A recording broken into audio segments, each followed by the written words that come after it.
What's up, guys? Welcome to another video on the channel. This video will be a tier list. I know a lot of you guys love tier lists, but this is going to be a strictly PvE tier list. Again, it has been a while since people have created a guide, so I have taken it upon myself to do the deeds as the PvE Lord himself.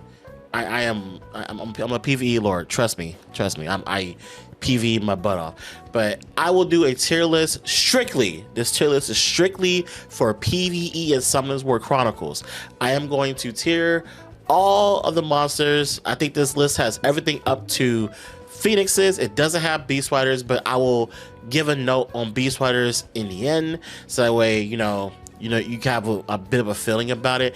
Also, this is also good to know for people that again are coming back to the game and need to know, like, okay, is this good to use? I have this, I have that. I'm getting a lot of new questions lately, and a lot of the questions are like, hey, I have this, and they just list off a bunch of monsters, and I'm just like, I don't know what to tell you. It's a lot of monsters that people are listing off, and I want to be able to just say, all right, here's a tier list that I made. That way you can look at the monsters that you've had. Again, this is mainly for returning players and new players, and this is also good for people that, again, are just starting the game and they get to that 30 selector, or they have a 5-star ticket and they're like, who should I get? So I'm gonna go over all of that in this video. So this, again, strictly PvE. Strictly. So with editing magic, I will tier everything. But before I do that, I'm going to need you guys to make sure that you are subscribed to the channel.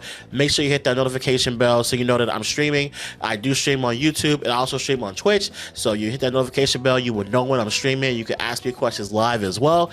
Or again, make sure you like the video as well. I do this content to help you guys out. So just help a brother out. Give me a like. I appreciate it. I'm not asking for too much here. I'm not asking you to, send me gifts. I mean, if you want to send me gifts, go ahead. I ain't complaining. But still, all I ask for is just like the video, subscribe to the channel, and make sure to hit that notification bell. Now, with editing magic, I will snap my fingers and everything will be tiered. Ready? Wait, I said with editing magic, but I need to point some things out first. So first off, let me explain the letter grades, because I think I need to explain that for everybody on the list, or just anybody watching. S tier is basically, the best for PvE, the best monsters. If you don't have these monsters, you should aim to try to get them, because they're really, really good for PvE and a lot of facets of the game. So you make sure you want to hold on to them. A tiers, they're decent. You can, they're really good. You'll probably use them a good amount, but they're not that super high priority. But if you have them, they're pretty good for PvE. You can use them. B tier is like, it's okay. You can kind of use it. It's not technically bad, but there's obviously better options. C tier is like, if that's the best you got, I guess try it out. And then nah, it's pretty self-explanatory. Just don't use it. Just don't even think about it. Don't even think about it. All right, now with editing magic, I will tier everything with the snap of a finger. Wham! I'm done. This didn't take that long. But yeah, there's a tier list. Let me see if I can move my camera. I don't want to be in the way of everything. Camera. I'll just leave the camera right here. But yeah, this is the tier list. I'm gonna go over everything so that way people can kind of get an idea of, like, again, PvE right now. Again, this is pretty much based off of just all content, not only just raids, but we also have the game has kind of changed in a while, because once you get enough power, a lot of stuff can be quick battled. So this is mainly for content that you're not going to really be quick battling, but it still has in mind like the early game as well, because in the early game you're still going to want to build some of these monsters so that you're able to do the content. But once you get enough power, you're going to be quick battling. You're just going to go to where you're going to hit quick battle and you're going to call it a day. But this is taking into consideration mainly, just like I said, raids, world boss. Those are the things that we kind of had to consider. Actually, now that I think about world boss, I'm gonna add one more pick to, like, up here. I think that's good. Hold on, actually, let me go over this one more time. So again, editing magic. I'm gonna just skip ahead to when I'm 100% satisfied with my list. And give me a sec. All right, no. Yeah, I'm satisfied. We're good. All right, so I'm gonna go over everything, and I'm gonna go pretty much from bottom to top, so that way people can kind of have an understanding of just like why certain monsters are placed there. So in the nod tier, we have a lot of monsters. It's surprising that some have kind of come down to this tier. Like I would say one that's heavily come down this tier was Galleon, because when the game first came out, Galleon was super staple in a good amount of dungeons. Then he got nerfed, and that pretty much kind of ruined his viability in all the dungeons. But on top of that, we now have monsters that just defense break all the time. We now have monsters that brand, so his value just kind of decreased. He just lost all of it. Like he used to be really, really good. He used to be like this, like he used to be part of Arena. He used to be everywhere, but then that one nerf and just time kind of just took him down. I will say this, when I look at the nods here, there are a couple of monsters that you can like actually still use in PvE in some aspects, and they'll be totally fine, but for the most part you really don't need to. It's just kind of like if you want to. Like I see like Rakan or Teor. Like Rakan and Teor are like okay and like Seal, but again with the addition of Perna changed the game so much. Now that I think about it for PvE, you don't really need to use them anymore. The Dragon Knights aren't really PvE in my opinion. Like the Magic Knights, I don't know why I tripped up on that. The Magic Knights aren't really that much PvE anymore, besides one, and we'll get to it later with Lupinus. You know, like for the most part, like when you look at most of the stuff down here, it's like, is it cool to have them? Yeah. Can you kind of use them somewhere? Maybe, but for the most part, do you need to use them? Not really. You can kind of just like, you know, stick to other picks that are just, in my opinion, dramatically better, and just pretty much call it from there. But for the most part, again, like when you look at the list of just every monster down here, you ain't gotta use them. If you have them, that's cool and all. Not saying they're bad, because a lot of these monsters are actually really, really good, but it just PvE, you don't really need to use them at all. So we can kind of just like, you can kind of just ignore them. You can kind of put them to the side and work on them later, and just call it from there.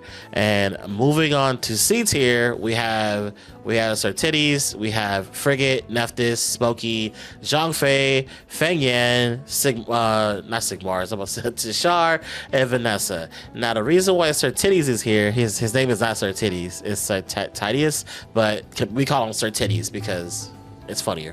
But the reason why Sertides is here is primarily because he extends buffs. So, you know, is he like super needed? Nah, not really. That's why the C tier is like, these monsters are all pretty cool, they're good, but it's like they're not really that needed. You don't have to use these guys because of the fact that they're just like, they're just cool to use and just for speed teams, or you know, if you're doing solo stuff. But it's like they have a little bit of viability. They're usable. You can use them in multiple places, but for the most part, you ain't gotta use them. They're kind of just there. Frigates for boosting. Nephthys now strips. So if you have Nephthys and you want to strip her, you know, she does that. I mean, you don't really need her for that, but screw it. You know, if you want to, go ahead. I only got a Smokey here because Smokey's, again, good in Seal. He's not bad, but again, we now have Perna. So again, Perna just kind of shitted on a lot of these monsters. I'm like dead serious. Once Perna came in, Perna became like a top priority unit for a lot of people. So if you have Perna, you're like PvE set, because she's so good. Feng Yan's good for like infinite raid. Zhongfei is also pretty good for infinite raid. Not the best, but he's okay for infinite raid. Tishar is really, really nice for like TOA primarily. That's why Tishar is in C tier, especially this month. So if you have a Tishar, because this month, currently when I'm filming this, TOA hard is all wind. So if you have Tishar, Tishar is a really, really good viable option. But outside of that, you're probably not using Tishar that much, but Tishar is okay, especially in some content where you need somebody that actually strips and, you know, applies a beneficial effect block. Really get in some content like Shrekly if you need it for Shrekly. But like I said, for the most part, it's kind of just TOA hard right now. That's why Tishar is there. And like Tishar has some spots where you could just, you know, you can throw Tishar in and Tishar be pretty cool. But for the most part, ain't gotta use him. He kind of just sit on the side. Vanessa's still okay. as well. Vanessa's pretty good for World Boss. So if you want to use, if you need a reviver for one of your teams or World Boss, Vanessa's really great. And she also gives that person attack buff that she's reviving. And she also provides a defense break, which is pretty good for World Boss because you obviously want to do more damage. And a defense break from a lot of sources is also nice. So she gives you a lot of viability in just a lot of areas. Plus she's not hard to build, pretty easy to build, really good stats. So Vanessa's cool. Again, she's okay, not the best, but she's in a good spot. I mean, if like Baker's Goods watching this, he probably be like, Vanessa's amazing, which she's not bad. I'm not saying she's trash or anything like that, but she's okay. Now moving to the B tier, we have Fermion starting it off. The reason why Fermion is actually not actually pretty decent, like pretty good, is because he has a additional brand. He applies his own purple brand buff, which stacks with other brand, which stacks with defense buff. So that's what makes him like pretty staple in like guild raids or just raids in general. So you're able to stack that buff and it's pretty good. That's the only reason. that's literally the only reason. So it's like a lot of guilds would love a person with a Fermion for literally that reason and that reason alone. So Fermion pretty much is there for that reason. That's it. There's nothing else to it. Twins, literally every single twin is here. Mainly because it's twins, they get to attack together. The only downside of twins is that the investment is literally doubled. So you want them high awakened, you want them max skilled, you want them high runes. It's like it's a lot to invest because you have to rune up both of them. Are they good in PVE? Yes. Can you use them in PVE? Yes.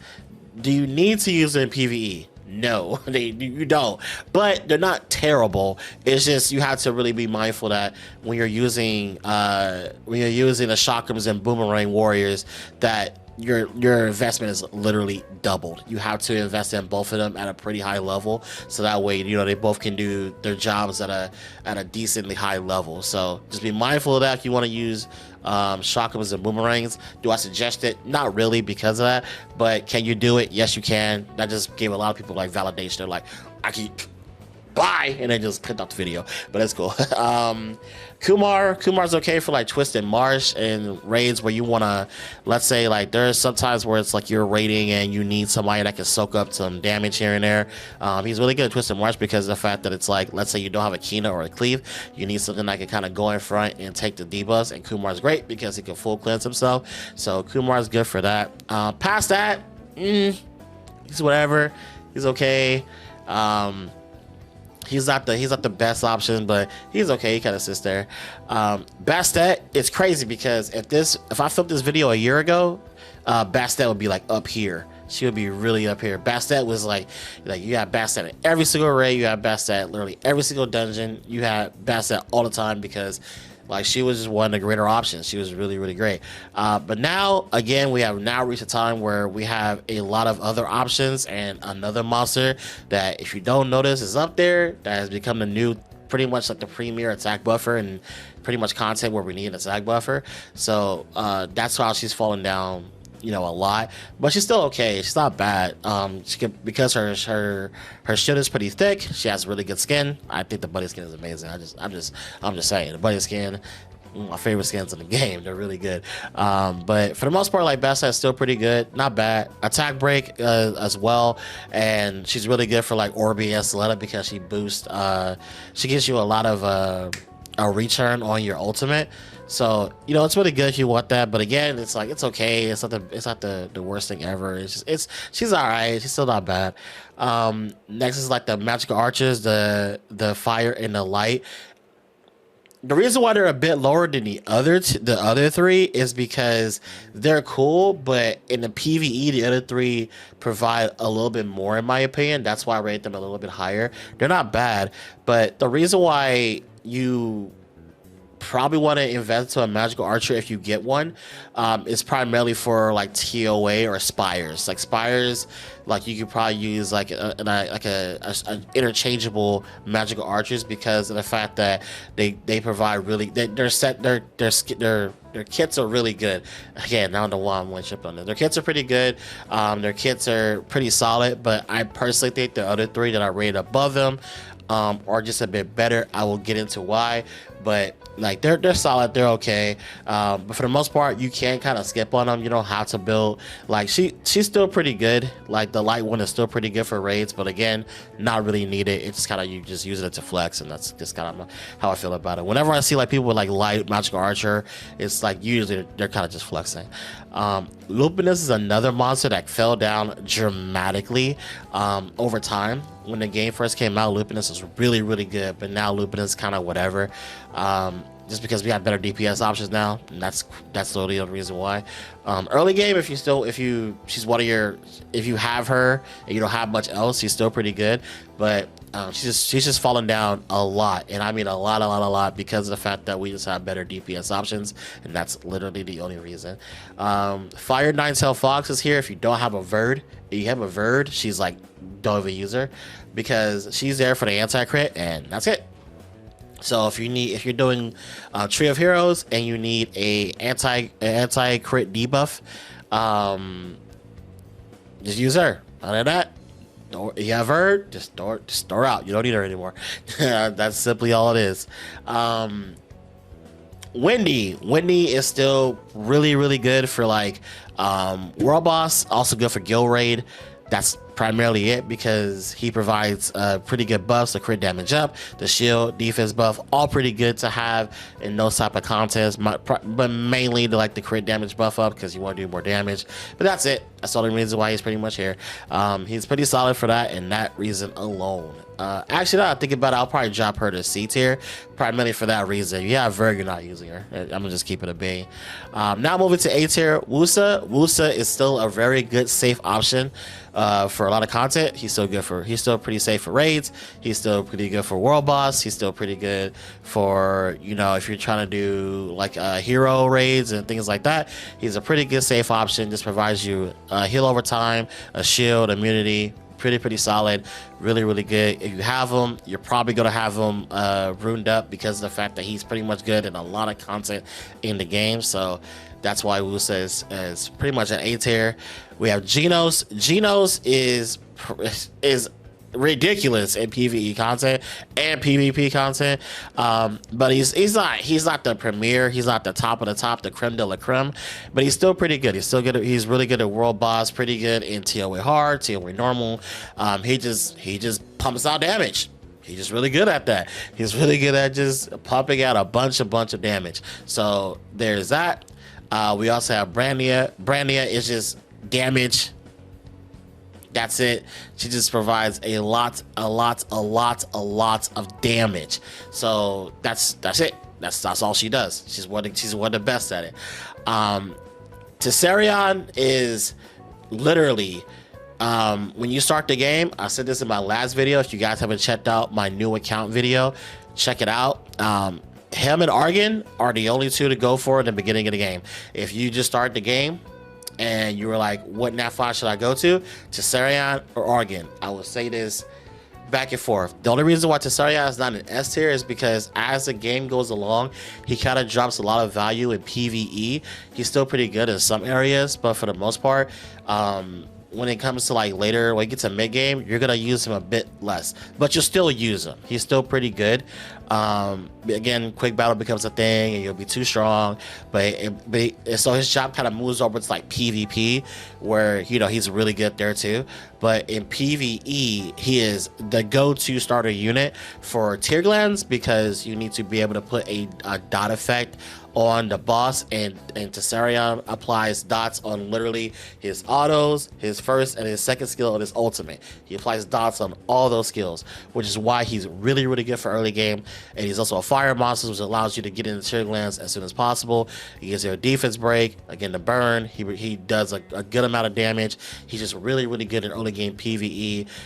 Really good in expeditions, raids. He's good in a lot of early PvE content, and that's the reason why he's an A tier. Again, the only reason why he's not an S tier is because, again, as you get stronger, your account gets stronger, he loses a bit of value, because you don't need him too much at PvE, and you'll probably use other options instead of him. Like, you'll still use him every now and then, but he won't be like your go-to. He'll other monsters will pretty much go, they'll pretty much transcend to your go-tos.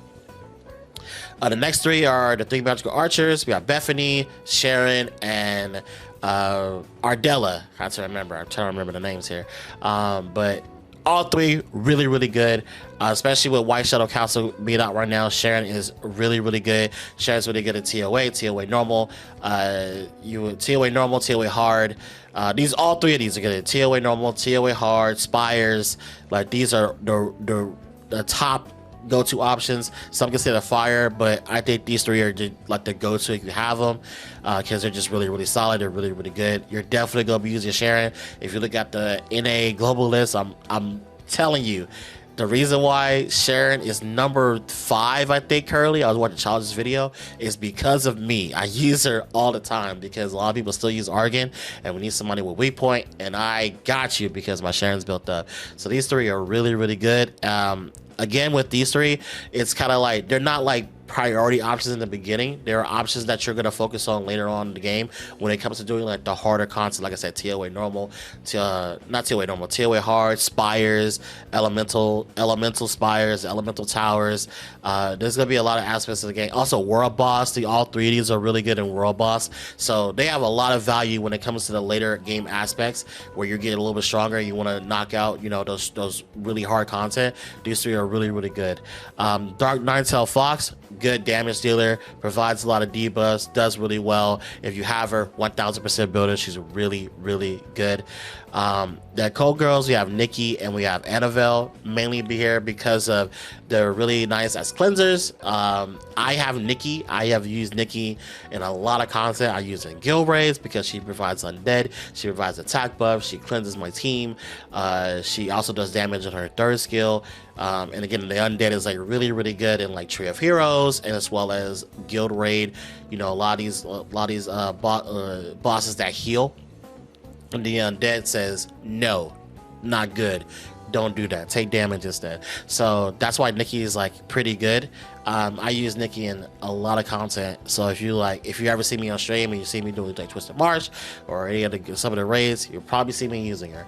Annabelle for the same reason. Annabelle is also really good at PvP, but at PvE, she provides a defense break, she provides a cleanse, and that's pretty much the main reasons why it makes her pretty solid. Because she's a really good early game build, and there's a lot of content where you need a cleanser, like again Tree of Heroes, Twisted Marsh, White Shadow Castle, Foggy. There's a lot of content in this game where you will need cleansers, and these two are really, really good in that role. Speaking of cleansers, there's also Juno. Juno's really good at PvE because of the fact not only does she cleanse all the big stack of debuffs that get on your team, but she also strips and turns it into a burn, which is again more damage. And burn in PvE increases your crit damage on the target. So overall, Juno's just increasing your damage that everybody's pumping out, as well as providing a strip and also providing a heal and a cleanse. Again, just really, really solid at PvE. And then we have Louise. Louise is also pretty good at PvE for solo raids as well. Actually, I may drop her down. I'm gonna keep it a bean. I'm gonna keep it a bean live. I'm gonna drop her down. But she's good. She's good, but she provides an attack buff, she provides a heal, she provides a cleanse. She's overall pretty solid.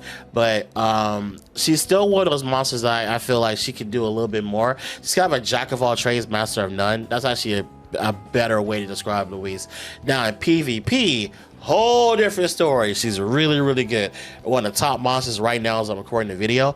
But for the most part, like again, for PvE, jack of all trades, master of nothing. You can use better options. Now, the S tier options. Now, the reason why these monsters are S tier is because these monsters are used everywhere. And I do mean everywhere.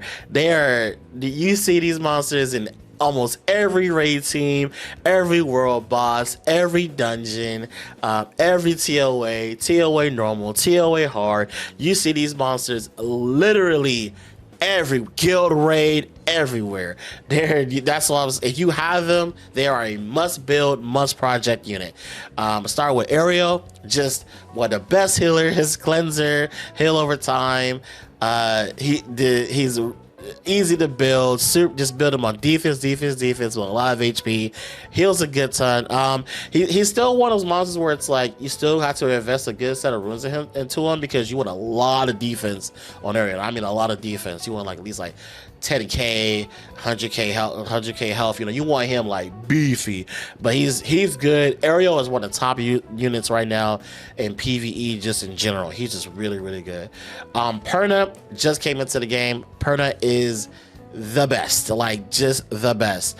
Perna is good in White Shell Castle, in the newer raids of hero raids, because of the fact that they implemented mechanics where if you deal damage based on harmful effects, which is basically this guy right here, which I get into later, they'll get stronger, things like that. Perna don't do that. Perna just ignores defense. So all you gotta give Perna is an attack buff, and that's it. And the better part is Perna brands. So Perna literally only needs an attack buff, and Perna's doing max damage. So Perna's just really good. Everywhere, literally everywhere. Perna is amazing. One of the best PvE monsters. If you have Perna, insta build. And I can't wait until Perna is in a 5-star ticket, because once Perna is in a 5-star ticket, it's just an easy decision. Just pick Perna. Perna's the best. Perna's the best. Also has a revive, so you have a little safe way in case you mess up on something, especially in World Boss. Then you don't have to worry about like, oh, I gotta restart. It's cool. Perna just revives. Phoenix comes back from the ashes. Crazy. Eleanoa, probably the #1 best monster in the game, because you get to ulti 10 billion times. So if you summon Eleanoa, there you go. Just build Eleanoa. You get to ulti. It's literally a ulti cheat code. You literally get to ulti 50 billion times within 5 seconds. That's how dumb Eleanoa is.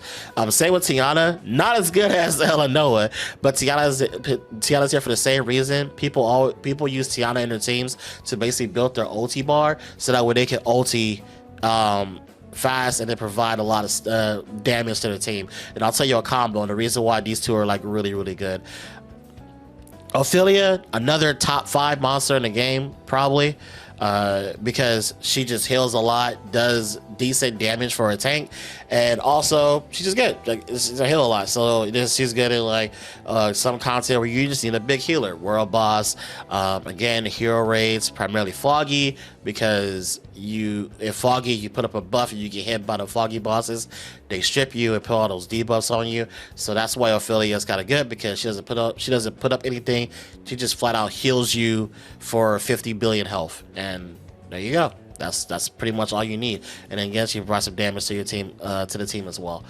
Hwahi is now amazing. One of the best PvE monsters in the game. Another probably top 5, depending on who you're talking to.